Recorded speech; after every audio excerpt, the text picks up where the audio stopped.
Existe alguma obra que tenha um significado especial, particularmente para você, porque ela te tocou de forma mais pessoal que nenhuma outra obra já fez? Seja um livro, um filme, um jogo, uma série, um anime, ou até mesmo um álbum de música, ou porque você se identificou com algum personagem ou parte da história, ou porque você conheceu ela num momento importante da sua vida? Bem, eu poderia listar alguns exemplos como os álbuns With Your Here Pinkerton, a websérie /ARG Cat Ghost e o jogo Gris. Mas hoje vamos falar de um anime do meu estúdio favorito que geralmente não faz parte da lineup principal.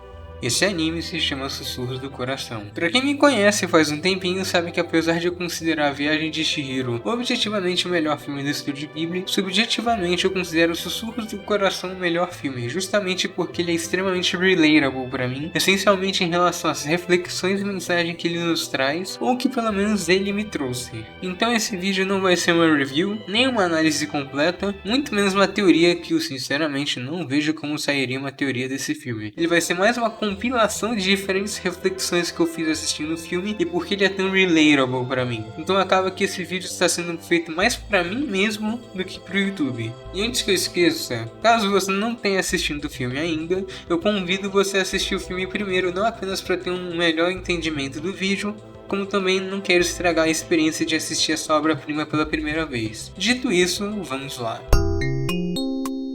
Talvez isso seja algo que a maioria das pessoas não saibam, ou pelo menos nunca se tocaram, mas uma das coisas que mais marcam presença nos filmes do estúdio Ghibli são suas citações, as famosas quotes, como chamamos em inglês. Que você provavelmente já viu em alguma rede social tipo X, Instagram, ou até mesmo Pinterest e Reddit. As que eu considero as mais famosas, ou pelo menos as que são mais memoráveis para mim são: Coração é um fardo pesado, de Castelo Animado. Prefiro ser um porco do que um fascista, de Porco Rosso. O vento se levanta, é preciso tentar viver. De Vidas ao Vento, eu sei que esse é quase uma trapaça, mas com certeza conta. Não importa quantas armas você tenha, não importa o quão grande seja a sua tecnologia.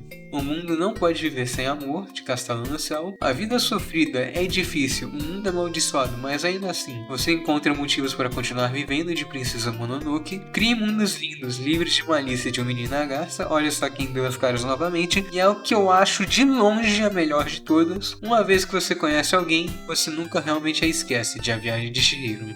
Ué, mas o vídeo não é de Sussurros do Coração, não vai ter nenhuma citação dele? Então, acontece que Sussurros do Coração tem tantas citações marcantes que metade da minha lista iria virar só citações desse filme. O serviço de entregas da Kiki também vai nessa vibe, mas isso fica para um vídeo futuro. E um detalhe interessante de se mencionar é que a maioria delas giram em torno do mesmo tema, no caso, o tema central do filme. Porém, existem 3 citações em particular que foram as que eu mais me identifiquei em 3 momentos diferentes da minha vida. O suficiente para botar elas na minha bio de todas as minhas redes sociais e mais algumas outras plataformas. E algo que eu achei interessante é que uma funciona como continuação da outra, então agora eu vou falar sobre cada uma delas. A primeira delas é: deve ser ótimo saber o que você quer fazer. Eu não faço a menor ideia, eu só vivo um dia após o outro. Essa citação rola na exata metade do filme durante uma cena depois daquela icônica onde Seiji tá tocando violino enquanto Shizuko tá cantando sua versão de Country Roads, e depois o avô do Seiji e os amigos dele entram para acompanhar a música usando seus próprios instrumentos, que é aquela cena famosa dos dois andando e conversando à noite enquanto Seiji empurra sua bicicleta, que você com certeza já viu no Edit ou AMV por aí, quando Seiji fala sobre como o sonho dele é aprender a fazer violinos e que ele gostaria de ir até a Itália ao invés de fazer o ensino médio, mas só seu avô apoia nisso e a Shizuko responde que ainda não faz ideia do que quer fazer. A primeira vez que eu assisti esse filme foi lá no começo do período da pandemia, quando os filmes do Estúdio Ghibli foram lançados na Netflix em 3 levas diferentes, e naquela altura eu tinha assistido quase todos, ou porque eu tinha em DVD, ou porque eu aluguei no falecido NetNow, ou porque eu assistia online em algum blog de anime aleatório, ou no OK, que é aquela plataforma de vídeos russa que alguém postou quase todos os filmes legendados em português, sei lá porquê. Os únicos filmes que eu ainda não tinha assistido até então eram Sussurros do Coração, O Reino dos Gatos, que será um excelente complemento para este vídeo algum dia, Contos de Terra-Mar, O Mundo dos Pequeninos, Eu Posso Ouvir o Oceano, Com um Pouco, Os Meus Vizinhos e as Nhamadas. Isso considerando que Ai, a Bruxa e o Menina Garça ainda não haviam sido lançados, é claro. Na época que eu assisti o filme pela primeira vez, eu tinha 15 anos e, por coincidência ou não, o Seiji e a Shizuko também tinham. E nós 3 estávamos passando pelo evento canônico de todo aluno que que tá para entrar ou acabou de entrar no ensino médio, que é basicamente decidir o que você vai querer fazer da sua vida depois de terminar a escola e que tipo de formação você vai buscar fazer. E nesse sentido dá para traçar perfeitamente um paralelo entre o Seiji e a Shizuko usando como base a própria cena que eu citei. Enquanto o Seiji já está certo em relação ao que ele vai fazer, a Shizuko não faz ideia, e é quando ele fala para ela que conseguiu convencer os pais dele de ir para a Itália que vira a chavinha para Shizuko escrever o livro dela enquanto o Seiji já está fora do Japão por sentir que está ficando para trás. E em relação ao Léo de 15 anos? Bem, eu diria que em relação ao que eu iria querer fazer, curiosamente eu estava mais próximo do Seiji do que da Shizuko, porque eu já tinha interesse a mais em computação e eu, particularmente, via uma projeção de carreira maior, principalmente em relação a profissões relacionadas a humanas. Mas isso é uma observação pessoal minha e você pode ter uma visão diferente, que está tudo bem. Então, desde aquela época, eu já tinha um desejo de trabalhar com computação e eu fui tendo cada vez mais certeza disso. Agora, se isso permaneceu e se concretizou, isso é algo que a gente vai aprofundar mais pra frente. Agora, uma observação interessante é que nessa época eu sentia que me identificava mais com o Seiji porque a gente tem um temperamento parecido no fato de às vezes ser sarcástico com as pessoas, mas também ter um bom coração e ser até mesmo romântico e principalmente ambicioso, combinado com o fato da gente ter a mesma idade na época e supostamente o mesmo MBTI e NTJ, quem lembra de quando estava em alta, foi o suficiente de usar ele como avatar em todos os lugares e ficar conhecido por isso. E apesar de às vezes mudar de personagem, eu sempre acabo voltando nele, como é o caso de agora. Mas eu digo supostamente porque primeiro que depois de um tempo eu descobri que o meu MBTI não é INTJ, que nem do Seiji, e sim INFJ, que é o mesmo do príncipe Ashitaka de Princesa Mononoke. E ele sim tem realmente um temperamento parecido com o meu, com o fato dele também exercer um papel de conciliador de situações de conflito. E além disso, olhando o contexto de hoje, tem algumas coisas que eu me identifico muito mais com a Shizuko do que com o Seiji. Mas essa parte também vai ser aprofundada mais pra frente. A segunda citação é: não espere perfeição no começo. Essa citação ocorre depois de que a Shizuko decide escrever sua própria história enquanto Seiji passa 2 meses na Itália como aprendiz e ela pede permissão para o avô do Seiji de que o barão seja o protagonista da história. E ele deixa com a condição de que ele seja a primeira pessoa a ler a história, quando ela responde que não tem certeza se ela vai realmente conseguir, e ele diz que isso é normal entre os artesãos e ela só não pode esperar a perfeição desde o começo. Logo depois disso, ele faz a famosa analogia da joia bruta, dizendo que ela e o Seiji são joias brutas que ainda precisam ser lapidadas. Vamos dar um salto no tempo agora e ir diretamente para entre o final do ano de 2022 e o final do ano de 2023, mais precisamente o período entre a postagem do primeiro vídeo e a postagem do segundo vídeo. Sim, é essa disparidade de tempo entre a postagem dos 2 vídeos. Bem, para quem não sabe, possivelmente todo mundo que está vendo esse vídeo, a conta do canal foi criada em 2021, mas a primeira ideia de vídeo só surgiu em 2022, quando eu e um amigo descobrimos e fomos investigar a fundo um rabbit hole inacreditável envolvendo um esquema por trás de um server de Minecraft que ia lançar em poucos dias. Mas depois disso eu fiquei muito tempo sem postar. Tem algumas ideias que estão na geladeira até hoje, como a parte 2 dessa investigação que nunca saiu, apesar de ter todo o material de investigação separado, um roteiro quase pronto e a história já ter tido seu desfecho, um vídeo de teoria tentando desvendar a história de 2 jogos que estão interligados entre si, que ninguém nunca procurou desvendar, apesar de eles terem chamado certa atenção na época que lançaram. Mas o escopo dele era gigantesco, então eu decidi adiar indefinidamente. Mas um dia ele ainda vai ser feito, é só esperar.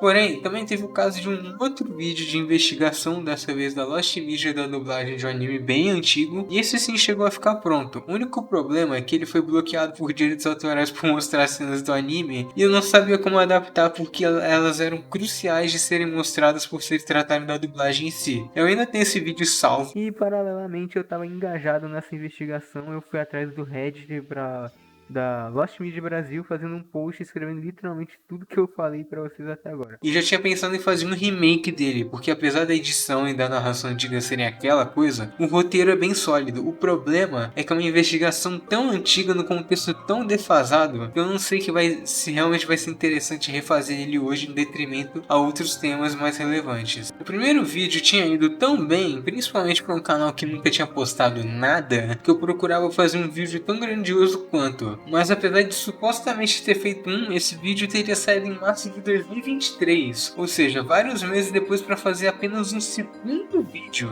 E acabou que o tema do que seria o segundo vídeo veio completamente ao acaso, que foi em relação àquele filme, o Sound of Freedom, ou O Som da Liberdade em português, que gerou muita polêmica na época que ele lançou, no meio político ideológico, e lembro que eu fiquei muito incomodado com isso porque eu achava que essa polarização ofuscava a relevância da mensagem do filme. Então, ao invés de abordar o lado político do filme, algo que jamais vai acontecer no Café Galactic, eu falei como os perigos e atrocidades apresentados pelo filme estão mais próximos da nossa realidade do que a gente pensa. O desempenho dele foi razoável, mas essa foi a deixa para eu começar com o canal de vez e o resto é história. Eu fiz um unboxing das minhas figures, depois eu fui nos shows e vi os rankings dos álbuns e por aí vai. Se vocês forem analisar o histórico de postagens do vídeo no canal, dá pra perceber isso. Eu frequentemente caio num looping de querer que o próximo vídeo seja grandioso, mas por conta de atrasos que ocorrem principalmente por falta de organização pessoal e problemas envolvendo outras obrigações, essencialmente a faculdade, os projetos atrasam, e quanto mais tempo eu passo com o canal sem vídeo novo, mais grandioso eu acho que o vídeo novo tem que ser para compensar o tempo. Mas aí do nada eu decido postar um projeto menor com expectativas mais baixas e o vídeo vai surpreendentemente bem, como foi agora com o último vídeo de Bad Apple, porque no final das contas, no meu entendimento, vocês não querem uma super produção de 1 hora, só querem um vídeo feito com dedicação e carinho por mim, com o meu toque especial.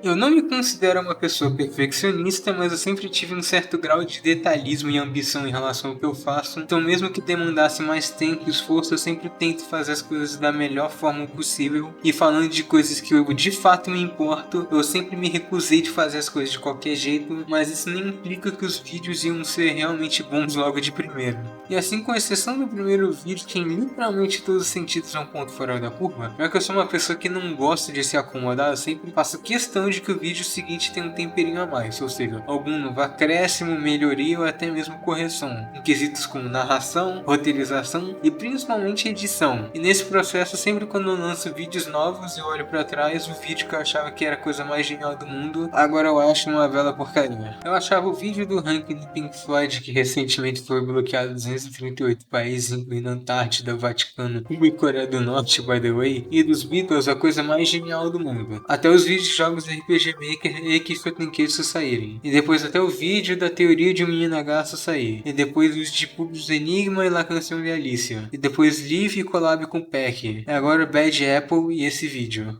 Mas vejam bem, eu não estou menosprezando de forma alguma meu trabalho antigo. Pelo contrário, eu fiquei bolado com o fato que os vídeos que mais ganharam view nesses 4 meses sem postar vídeo foram os dos dois rankings. O vídeo da Tier List, que era um vídeo experimental, e principalmente o vídeo da Horror-chan, que era um projeto menor, ao invés dos meus dois projetos mais sólidos até então, que são o vídeo de Live e dos desenhos bizarros. Eu fiquei pra caceta pra não dizer outra coisa, mas se não fosse pelos rankings cheios de violação de copyright, dicção ruim e argumentos rasos e de ritmo e edição truncada, eu jamais teria chegado aqui e nada que eu construísse sequer existiria. E é exatamente sobre isso que o trecho de Sussurros do Coração que eu citei lá atrás fala sobre. Assim como o primeiro livro da Shizuka e o primeiro violino do Seiji não foram perfeitos, os meus primeiros vídeos com certeza também não foram e eles estão longe de ser. Mas essa habilidade é que nem a joia bruta que o avô do Seiji mostrou. Ela deve ser lapidada aos poucos e com o passar do tempo, para depois aí sim podermos ver como ela realmente é. E é basicamente ela que não me deixa eu desistir do canal, apesar dos períodos sem vídeo novo.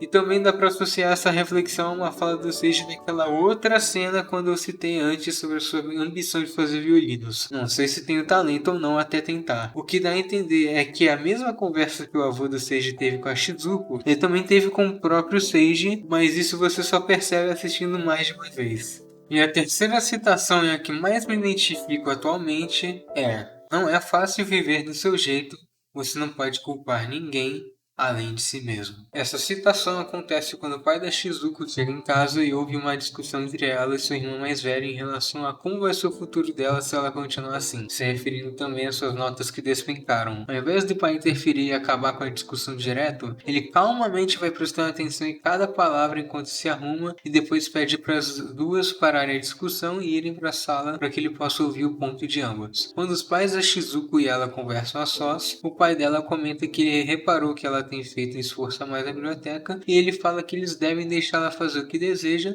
porém avisa que é difícil trilhar seu próprio caminho e se algo acontecer, ela não terá a quem culpar a não ser ela mesma. Ok, agora vamos dar um outro salto no tempo, mas dessa vez vamos para o exato momento em que esse vídeo está sendo escrito ou que esse vídeo foi postado, dependendo do seu ponto de vista. E é aqui que vamos atar as pontas soltas que eu deixei lá na parte da primeira citação. E eu vou ser sincero com vocês de uma forma que eu nunca fui antes, nem no canal, muito menos nas minhas redes sociais que estão nos links da descrição, by the way. Ao contrário do Léo de 2020, de apenas 15 anos, que recém tinha entrado no ensino médio, que estava vivenciando o começo do período da pandemia, que apesar de imaturo e impulsivo tinha cada vez mais certeza do que iria fazer, o Léo de 2025, de 20 anos, quase 21, e que de acordo com a data que o vídeo está planejado para ser postado, já vai estar no 7º semestre do curso de Ciência da Computação, cada dia que passa fica mais em dúvida se ele realmente fez a escolha certa. Escolha essa que ele tinha certeza quando ele a fez. E é dessa forma que por um lado eu parei de me identificar tanto com o Seiji e passei a me identificar bem mais com a Shizuko. E assim como ela, eu comecei a enxergar o Seiji de forma mais admiradora sobre como ele já é bem decidido no que ele quer fazer, mas as coisas não param por aí, porque tem alguns outros detalhes, tipo como a Shizuko é uma pessoa mais distraída, imaginativa e cabeça de vento a ponto de ter uma cena que ela é literalmente quase atropelada, comparada ao Seiji que é uma pessoa mais centrada. Transição essa que aconteceu comigo conforme o tempo passou. E como a Shizuko ao mesmo tempo que fica super empolgada e inspirada em meio a um mar de ideias que ela quer pôr em prática, logo depois ela cansa e começa a duvidar de si mesma, se o que ela está fazendo presta ou até que ela pelo menos vai conseguir terminar o que começou. Algo que acontece constantemente comigo com meus vídeos. Eu até cheguei a tocar nesse assunto no recadinho do trailer da 2ª temporada, mas se você não assistiu esse vídeo ou pelo menos não viu todo o recadinho, não tem problema porque eu vou desenvolver o assunto aqui.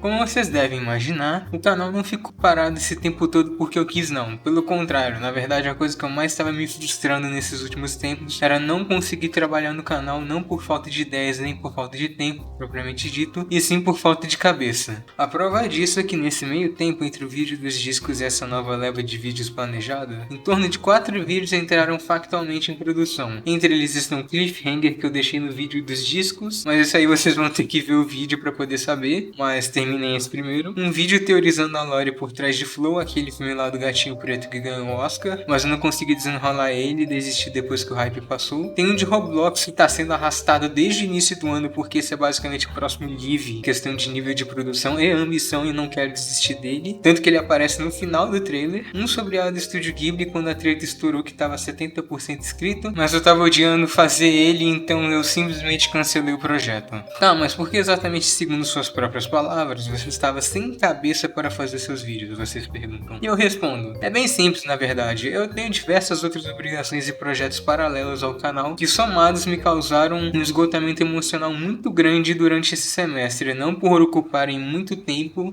ou por possuírem uma carga de trabalho muito grande, quer dizer, até eram, mas nada intancável, e sim meu sentimento em relação a elas, em especial a faculdade. Eu não vou entrar em detalhes porque eu não quero explanar o local que eu estudo, meus professores, meus amigos, meus colegas e coisas da minha vida pessoal que eu não me sinto confortável, pelo menos não acho necessário sair falando pra todo mundo, mas calhou de que a faculdade que o Léo de 2020 idealizou não tem absolutamente nada a ver com a faculdade que o Léo de 2025 está vivenciando, não é nem sombra do que ele imaginava. Então nunca estive exatamente feliz com o meu curso e até o 4º semestre era só uma espécie de desapontamento com a vibe de que as coisas iriam melhorar na segunda metade até chegar ao 5º semestre quando tudo começou a degringolar de vez e transformar o que era só um desapontamento em pura frustração e falta de paciência, somados com uma dúvida do que eu realmente queria fazer da vida, mas o que estava sendo relativamente bem tentável no 5º semestre saiu completamente do controle no 6º e eu sinceramente nem sei o que esperar desse 7º, eu já tô com as expectativas bem baixas e eu não sei o quanto pior pode ficar. Porém, apesar de tudo, esse semestre não foi apenas frustração e decepção. Como eu bem disse, houveram outros projetos paralelos que, ao contrário da faculdade, foram mais do que gratificantes, foram realizadores. No caso, eu vou falar apenas sobre eles mais por cima, porque eu não posso expor as informações que eu quero, já que eles não estão sob meu controle e muito menos são de minha autoria. Pelo menos não totalmente, mas eu fico muito feliz em poder afirmar que ambos os projetos são relacionados a jogos. No vídeo do recadinho eu tinha falado falado mais ou menos do que se tratava, mas falando de forma mais aprofundada aqui, um deles é um estágio 100% remoto em uma startup americana, com o único porém de que ele infelizmente não é remunerado, e eu ainda não posso revelar exatamente o que estamos fazendo, mas mesmo assim eu estou gostando muito.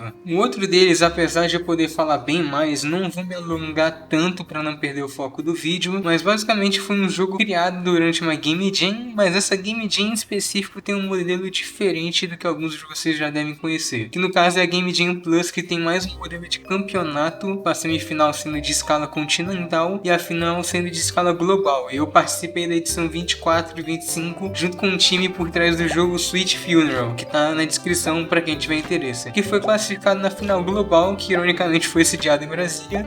E a premiação teve até transmissão ao vivo. A gente acabou não ganhando nada, mas estamos oficialmente no top 3 Distrito Federal e top 20 Brasil. E a melhor parte disso é que o nosso grupo, que em grande parte se conheceu só na fase inicial da Game Jam, que foi presencial, se entrosou tão bem que mesmo depois do fim do campeonato, o grupo ficou e temos planos para futuros projetos e eu estou envolvido no que seria o principal deles. Então, em meio a toda a desilusão que eu tive com a faculdade, eu encontrei a minha realização pessoal trabalhando com jogos em 2 locais completamente diferentes e potencialmente 3, mas isso é tudo suposição de muita história. Isso sem mencionar o meu canal do YouTube, porém existe um pequeno grande problema que talvez nem devesse ser um problema para começo de conversa, e é aqui que a gente finalmente tem a ligação com a terceira citação que eu fiz lá atrás e por que eu me identifico com ela tanto no atual momento. Como é que eu posso ser o mais direto possível de forma que fique de fácil entendimento para todo mundo sem me alongar nessa parte? Bem, é de consenso geral, pelo menos entre os meus colegas, e eu mesmo concordo, de alguém formado em TI no Brasil decidir trabalhar aqui mesmo no cenário brasileiro de jogos é uma completa insanidade. Porque pega a visão, numa atualidade onde há uma demanda cada vez maior de programadores, demanda essa que atualmente ainda está longe de ser atendida, por que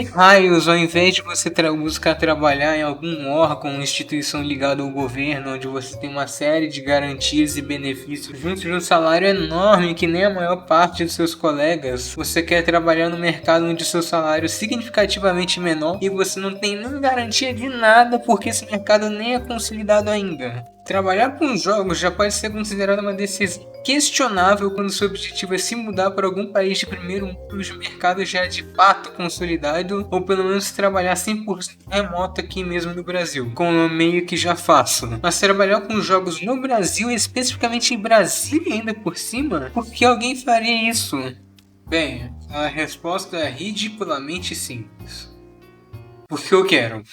Tá bom, deixa eu desenvolver melhor. Apesar da Game Jam Plus 24 e 25 ter começado em outubro de 2024, desde 2023 eu já estava muito bem situado dentro do cenário brasiliense de jogos, indo no máximo de eventos de jogos que tivesse aqui em Brasília, e simplesmente puxando assunto e fazendo network com os expositores dos stands de jogos indies presentes no evento. Tanto que eu já tinha participado de uma outra Game Jam promovida pelo Sebrae em 2023, onde eu e meu time ficamos em segundo lugar com o jogo Cardtopia, que também está na descrição caso tenham interesse. E foi nesse processo que eu percebi como a galera aqui de Brasília não é apenas muito unida, como também é muito receptiva, ou seja, é amigável com iniciantes. E foi assim que eu me senti que eu tava no lugar certo, sabe? E é nesse momento que entra a terceira citação do filme. Assim como o pai da Shizuko falou, é muito difícil você trilhar seu próprio caminho, mas é algo que ninguém nunca fez, ou pelo menos é muito pouco usual de se fazer. Mas se os planos não saírem como esperado, é você que terá que arcar com as consequências das suas próprias escolhas. E eu reconheço isso, querer construir uma carreira focada no mercado que ainda está emergindo é realmente muito arriscado, assim como também é arriscado você dedicar tempo e esforço fazendo vídeo pro YouTube com o intuito de que algum dia ele vai te dar retorno real e vai ser sustentável para você trabalhar nele full time se quiser. O que provavelmente eu não vou querer porque eu estaria trabalhando em jogos também, mas vocês entenderam. Mas como o próprio pai da Shizuko fala nessa mesma cena antes de encerrar o seu raciocínio, nem todos precisam seguir o mesmo caminho. E a mãe da Shizuko ainda complementa que ela também já teve alguns momentos na vida dela que ela também estava nessa vibe. E no final das contas, a gente só tem uma vida e uma chance de correr atrás dos nossos verdadeiros sonhos. Então esse é o vídeo, eu sinceramente não sei qual vai ser a reação do público em relação a ele, se eles vão gostar dessa abordagem mais sincera e pessoal comparado aos outros vídeos que no geral ou eu conto uma história ou eu faço algum tipo de análise, Mas espero de coração que vocês tenham gostado, e a tendência agora é que vai ter um períodozinho com bastante vídeo, principalmente comparado ao histórico do canal. Então deixa o like, comenta qualquer coisa e compartilha com alguém que gosta do mesmo assunto. Espero que você tenha um bom dia, uma boa tarde, uma boa noite e tchau.